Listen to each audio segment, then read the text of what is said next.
नमस्कार, आपण पाहता हिरकणी न्यूज. हिरकणी न्यूज प्रत्येक क्षण ताज्या घडामोडी आणि महत्त्वाच्या प्रत्येक बातमीसाठी नेहमी तत्पर. आईचा अफेअर, बापाचा अडथळा, चौघांनी मिळून रचला भयंकर कट. सांगलीत खळबळ. सांगली जिल्ह्यातील करोली टी या गावात अनैतिक संबंधात पती अडसर ठरत असल्याने पत्नीने आपल्या प्रियकराच्या मदतीने पतीचा खून केल्याची घटना कवठेमहांकाळ तालुक्यातील करोली टी या गावात घडली आहे. हा प्रकार चक्क खून होऊन अंत्यसंस्कार झाल्यानंतर तब्बल 8-9 दिवसांनी उघडकीस आला. पोलिसांच्या सतर्कतेमुळे हा प्रकार समोर आला आहे. या प्रकरणी पोलिसांनी मयताची पत्नी, तिचा प्रियकर तसेच मयताची दोन्ही मुले या 4 जणांवर गुन्हा दाखल केला आहे.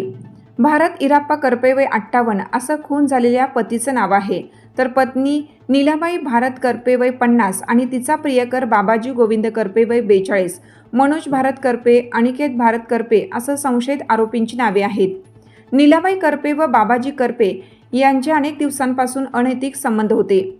दोघांच्या अनैतिक संबंधासाठी भारत करपे हे अडथळा ठरत होते. या रागातून खुनाच्या दिवशी भारत यांना काठीने बेदम मारहाण करून गळा दाबून ठार केलं होतं. खुनाचा कोणालाही सुगावा लागू नये या हेतूने घरासमोरील खिडकीस ठिबकच्या पाईपने गळफास घेतलेल्या अवस्थेत अडकून ठेवून बनाव केला होता. या घटनेची कल्पना मनोज करपे व अनिकेत करपे या त्यांच्या दोन्ही मुलांना झाली. दोन्ही मुलांनी भारत करपे यांचा मृतदेह उतरवून कवठेमहांकाळ उपजिल्हा रुग्णालयात आणला. वडिलांचा मृतदेह गळफास घेतलेल्या अवस्थेत काढून आणल्याचे डॉक्टरांच्या पासून लपवून ठेवले व वडिलांचा मृत्यू दारू पिऊन झाला असे डॉक्टरांना सांगितले.